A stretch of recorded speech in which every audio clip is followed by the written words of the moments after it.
ಪಾಲಕ್ khichdi taste ಮಾಡಿದ್ದೀರಾ? ಮಾಡಿಲ್ಲ ಅಂದರೆ ಖಂಡಿತವಾಗ್ಲೂ ಈ ವಿಡಿಯೋ ನೋಡಿದ್ಮೇಲೆ ಒಂದು ಸಲ ಆದರೂ ಟ್ರೈ ಮಾಡಿ ಟೇಸ್ಟ್ ಮಾಡಿ, ಸಕ್ಕತ್ತಾಗಿರುತ್ತೆ. ಬೆಳಗ್ಗೆ ತಿಂಡಿಗೆ ಅಥವಾ ಮಕ್ಕಳ ಟಿಫನ್ ಬಾಕ್ಸ್ಗೆ, ರಾತ್ರಿ ಊಟದ ಸಮಯಕ್ಕೆ ಯಾವಾಗ ಬೇಕಾದರೂ ಮಾಡ್ಕೊಳ್ಬೋದು. ಮಕ್ಕಳ ಟಿಫನ್ ಬಾಕ್ಸ್ಗೆಂತೂ ನೀವು ಮಾಡಿ ಕೊಟ್ಟು ಕಳಿಸಿದ್ರೆ ಖಂಡಿತ ಖಾಲಿ ಮಾಡ್ಕೊಂಡು ಬರ್ತಾರೆ, ಅಷ್ಟು ರುಚಿಯಾಗಿರುತ್ತೆ. ಸೊ ಬನ್ನಿ ಮಾಡೋದು ಯಾವ ರೀತಿ ಅಂತ ನೋಡೋಣ. ಮೊದಲು ನಾನಿಲ್ಲಿ 1 ಕಟ್ ಪಾಲಕ್ ಸೊಪ್ಪನ್ನ ತಗೊಂಡು ನೀಟಾಗಿ ಕ್ಲೀನ್ ಮಾಡಿ ತೊಳೆದು ರೆಡಿ ಮಾಡಿ ಇಟ್ಕೊಂಡಿದ್ದೀನಿ. ನೆಕ್ಸ್ಟ್ ಈಗ ಒಂದು ಕುಕ್ಕರ್ ತೊಗೊಂಡು 1 ಕಪ್ ಅಕ್ಕಿ ಸೇರಿಸ್ಕೊಳ್ಳಿ. ಮನೇಲಿ ಊಟಕ್ಕೆ ಯಾವ ಅಕ್ಕಿ ಉಪಯೋಗಿಸ್ತೀರಾ ಅದನ್ನೇ ಉಪಯೋಗಿಸ್ಬೋದು. ನಾನಿಲ್ಲಿ ರೇಷನ್ ಅಕ್ಕಿನ ಉಪಯೋಗಿಸ್ತಾ ಇದ್ದೀನಿ. ಸೇಮ್ ಅದೇ ಕಪ್ಪಲ್ಲೇ 1/4 ಕಪ್ ಹೆಸರು ಕಾಳು, ಅರ್ಧ ಕಪ್ ಹೆಸರು ಬೇಳೆನ ಸೇರಿಸ್ಬಿಟ್ಟು ಇದನ್ನು ನೀಟಾಗಿ ತೊಳ್ಕೊಳ್ಳಿ.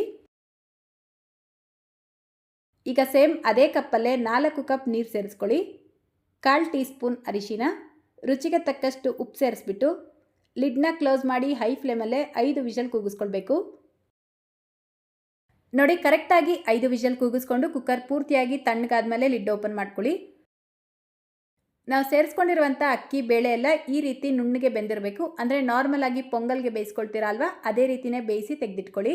ಈಗ ಇದನ್ನು ಸೈಡಿಗೆ ತೆಗೆದಿಟ್ಕೊಂಡು ಒಂದು ಮಿಕ್ಸರ್ ಜಾರ್ ತೊಗೊಂಡು ತೊಳೆದಿಟ್ಕೊಂಡಿರುವಂಥ ಈ ಪಾಲಕ್ ಸೊಪ್ಪನ್ನ ಸೇರಿಸ್ಬಿಟ್ಟು ಸ್ವಲ್ಪ ನೀರು ಸೇರಿಸಿ ಪೇಸ್ಟ್ ಮಾಡಿ ತೆಗೆದಿಟ್ಕೊಳ್ಳಿ.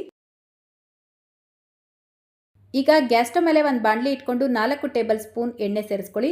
ಎಣ್ಣೆ ಬಿಸಿಯಾಗಿದ ತಕ್ಷಣ ಇದಕ್ಕೆ ಅರ್ಧ ಟೀ ಸ್ಪೂನ್ ಜೀರಿಗೆ, 1/4 ಟೀ ಸ್ಪೂನ್ ಕಾಳು ಮೆಣಸು, 1 ಬಿರಿಯಾನಿ ಎಲೆ, 1 ಚಕ್ಕೆನ ಸೇರಿಸ್ಕೊಂಡು ಸಣ್ಣದಾಗಿ ಕಟ್ ಮಾಡ್ಕೊಂಡಿರುವಂಥ ಮೀಡಿಯಂ ಸೈಜ್ದು 2 ಈರುಳ್ಳಿ, 1 ಇಂಚು ಶುಂಠಿ, 2 ಮೆಣಸಿನ್ಕಾಯಿನ ಸೇರಿಸ್ಬಿಟ್ಟು ಈರುಳ್ಳಿ ಟ್ರಾನ್ಸ್ಪರೆಂಟ್ ಆಗೋವರೆಗೂ ಫ್ರೈ ಮಾಡ್ಕೊಳ್ಳಿ. ಈಗ ಇದಕ್ಕೆ 1 ಆಲೂಗಡ್ಡೆ, ಮೀಡಿಯಂ ಸೈಜ್ದು 2 ಟೊಮೆಟೊ, ರುಚಿಗೆ ತಕ್ಕಷ್ಟು ಉಪ್ಪು, 1/4 ಟೀ ಸ್ಪೂನ್ ಅರಿಶಿನ, ಅರ್ಧ ಟೀ ಸ್ಪೂನ್ ಅಚ್ಕಾರದ ಪುಡಿನ ಸೇರಿಸ್ಬಿಟ್ಟು 1-2 ನಿಮಿಷ ಮೀಡಿಯಂ ಫ್ಲೇಮಲ್ಲೇ ಈ ಆಲೂಗಡ್ಡೆನ ಚೆನ್ನಾಗಿ ಫ್ರೈ ಮಾಡ್ಕೊಳ್ಳಿ. ಈ ಆಲೂಗಡ್ಡೆ ಜೊತೆಗೇ ನೀವು ಬೇಕಿದ್ರೆ ಬಟಾಣಿ ಕೂಡ ಉಪಯೋಗಿಸ್ಬೋದು, ಇನ್ನೂ ಚೆನ್ನಾಗಿರುತ್ತೆ. ಈಗ ಇದಕ್ಕೆ ರುಬ್ಬಿಟ್ಕೊಂಡಿರುವಂಥ ಪಾಲಕ್ ಸೊಪ್ಪಿನ ಪೇಸ್ಟು 1/4 ಕಪ್ ನೀರು ಸೇರಿಸ್ಕೊಂಡು ಒಂದ್ಸಲ ನೀಟಾಗಿ ಮಿಕ್ಸ್ ಮಾಡಿ ಲಿಡ್ನ ಕ್ಲೋಸ್ ಮಾಡಿಬಿಟ್ಟು ಲೋ ಫ್ಲೇಮ್ನಲ್ಲೇ 7ರಿಂದ 8 ನಿಮಿಷ ಇದನ್ನು ಚೆನ್ನಾಗಿ ಕುದಿಯೋದಕ್ಕೆ ಬಿಡಬೇಕು. ನೋಡಿ, ಕರೆಕ್ಟಾಗಿ 7-8 ನಿಮಿಷಕ್ಕೆ ಇದು ಚೆನ್ನಾಗಿ ಫ್ರೈ ಆಗಿ ಆಯಿಲ್ ಸಪ್ರೇಟ್ ಆಗಿರುತ್ತೆ. ಈ ರೀತಿ ಗ್ರೇವಿಯಿಂದ ಆಯಿಲ್ ಸಪ್ರೇಟ್ ಆದಮೇಲೆ ಅರ್ಧ tea spoon garam masala ಸೇರಿಸ್ಬಿಟ್ಟು mix ಮಾಡಿಕೊಂಡು ನಾವು ಮೊದಲೇ ರೆಡಿ ಮಾಡಿ ತೆಗೆದಿಟ್ಕೊಂಡಿರುವಂಥ ಕಿಚಡಿನ ಸೇರಿಸ್ಬಿಟ್ಟು ನೀಟಾಗಿ ಮಿಕ್ಸ್ ಮಾಡ್ಕೊಳ್ಳಿ. ಗ್ಯಾಸ್ ಫ್ಲೇಮ್ನ ಕಡಿಮೆ ಇಟ್ಕೊಂಡು ಮಿಕ್ಸ್ ಮಾಡ್ಕೊಳ್ಬೇಕು. ಇದು ತುಂಬ ಗಟ್ಟಿ ಇತ್ತು ಅಂತ ಅನಿಸಿದ್ರೆ ಒಂದು ಅರ್ಧ ಕಪ್ ಬಿಸಿನೀರನ್ನ ಸೇರಿಸ್ಕೊಂಡು ಮಿಕ್ಸ್ ಮಾಡ್ಕೊಳ್ಬೇಕು. ನೋಡಿ, ಈ ರೀತಿ ಮಿಕ್ಸ್ ಮಾಡಿಬಿಟ್ಟು 1 ಕುದಿ ಬಂದಿದ ತಕ್ಷಣ ಗ್ಯಾಸ್ ಫ್ಲೇಮ್ನ ಆಫ್ ಮಾಡಿಬಿಟ್ಟು ಇದನ್ನು ಸೈಡಿಗೆ ತೆಗೆದಿಟ್ಕೊಳ್ಳಿ. ಈಗ ಈ ರೀತಿ ಒಂದು ಚಿಕ್ಕ ಪ್ಯಾನ್ ಇಟ್ಕೊಂಡು 4 ಟೀ ಸ್ಪೂನ್ ತುಪ್ಪ ಸೇರಿಸ್ಬಿಟ್ಟು ತುಪ್ಪ ಬಿಸಿಯಾಗಿದ ತಕ್ಷಣ ಇದಕ್ಕೆ 2 ಬ್ಯಾಡಗೆ ಮೆಣಸಿನ್ಕಾಯಿ, 7ರಿಂದ 8 ಗೋಡಂಬಿನ ಸೇರಿಸ್ಬಿಟ್ಟು ಫ್ರೈ ಮಾಡ್ಕೊಳ್ಳಿ. ಲಾಸ್ಟಲ್ಲಿ ಅರ್ಧ teaspoon Kashmiri red chilli ಪೌಡರ್ನ ಸೇರಿಸ್ಕೊಳ್ಳಿ, ಕಲರ್ ಚೆನ್ನಾಗಿರುತ್ತೆ. ಇದನ್ನು ಈಗ ಕಿಚಡಿಗೆ ಸೇರಿಸ್ಬಿಟ್ಟು ಮಿಕ್ಸ್ ಮಾಡಿಕೊಂಡ್ರೆ ಘಮ ಘಮ ಅಂತ ರುಚಿಯಾಗಿರುವಂಥ ಪಾಲಕ್ ಕಿಚಡಿ ರೆಡಿಯಾಗುತ್ತೆ.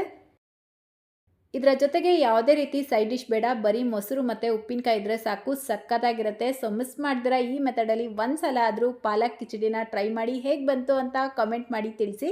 ಸೊ ಇವತ್ತಿನ ಈ ಹೆಲ್ತಿ ಆ್ಯಂಡ್ ಟೇಸ್ಟಿ ರೆಸಿಪಿ ನಿಮ್ಮೆಲ್ಲರಿಗೂ ಇಷ್ಟ ಆಗಿದೆ ಅಂತ ಅಂದ್ಕೊಳ್ತೀನಿ. ಇಷ್ಟ ಆಗಿದ್ರೆ ಈ ವಿಡಿಯೋಗೊಂದು ಲೈಕ್ ಮಾಡಿ, ನಿಮ್ಮ ಫ್ರೆಂಡ್ಸ್ ಮತ್ತು ಫ್ಯಾಮಿಲಿಯವ್ರ ಜೊತೆಗೂ ಈ ವಿಡಿಯೋನ ಶೇರ್ ಮಾಡ್ಕೊಳ್ಳೋದನ್ನು ಮರಿಬೇಡಿ. ನಮ್ಮ ಚಾನಲ್ನ ಹೊಸದಾಗಿ ನೋಡ್ತಾ ಇದ್ದರೆ ಪ್ಲೀಸ್ ಸಬ್ಸ್ಕ್ರೈಬ್ ಮಾಡಿಕೊಂಡು ಬೆಲ್ಲೈಕನ್ನ ಕ್ಲಿಕ್ ಮಾಡಿ ಆಲ್ ಅನ್ನೋ ಆಪ್ಷನ್ನ ಕ್ಲಿಕ್ ಮಾಡ್ಕೊಳ್ಳಿ. ಇದೇ ರೀತಿ ಮತ್ತೊಂದು ಟೇಸ್ಟಿ ಆ್ಯಂಡ್ ಹೆಲ್ತಿ ರೆಸಿಪಿಯೊಂದಿಗೆ ಮತ್ತೆ ಸಿಗೋಣ. Thank you.